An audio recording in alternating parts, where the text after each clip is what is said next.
জুলাই সনদ 5 তারিখে ঘোষণা মানিকনগর কি যেন মানিক অ্যাভিনিউতে ঘোষিত হবে কিনা জানি না। তো ওখানে মাননীয় প্রধান উপদেষ্টা জুলাই ঘোষণাপত্র প্রদান করবেন বলেছেন, যেটা শেষের দিকে আলোচনা করেছে।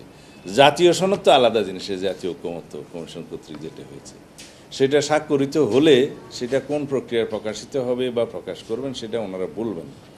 কিন্তু ঘোষণাপত্র যেটা, সেটা তো একটা লিটারেচার, এটা একটা ঘোষণাপত্র জাস্ট জাতির সামনে প্রদান করা। সেটা অনেকেই বলেছেন যে এটা 1 বছর পরে কেন। ঠিক আছে, যদি 1 বছর পরেও এই ঘোষণা পড়তে চান আমাদের আপত্তি নেই, আমাদের তো মতামত দিয়েছি। কিন্তু নির্বাচনের যে বিষয়টা বললেন, নির্বাচনের বিষয়টা মাননীয় প্রধান উপদেষ্টা যেটা প্রতিশ্রুত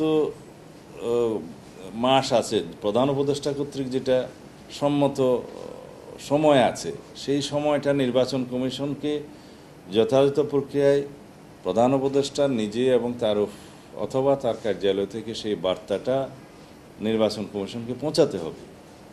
আর সেটার জন্য আমরা অপেক্ষা করছি। এটা উনি হয়তো এখন আপনারা শোনেন, আমরা শুনতে পাচ্ছি বা জানতে পারছি যে মাননীয় প্রধান উপদেষ্টা হয়তো খুব শিগগির, হয়তো 5 তারিখে বা তার আগে জাতির উদ্দেশ্যে ভাষণের মধ্য দিয়ে হয়তো, আমি এই জন্যই বলছি যেহেতু আমরা শিওর না, নির্বাচন অনুষ্ঠানের বিষয়ে যে প্রতিশ্রুত সময় লন্ডন বৈঠকে নির্ধারিত হয়েছে সেটা জাতিকে জানাবেন, নির্বাচন কমিশনকে জানাবেন। সেটা না জানানো পর্যন্ত অপেক্ষা করব।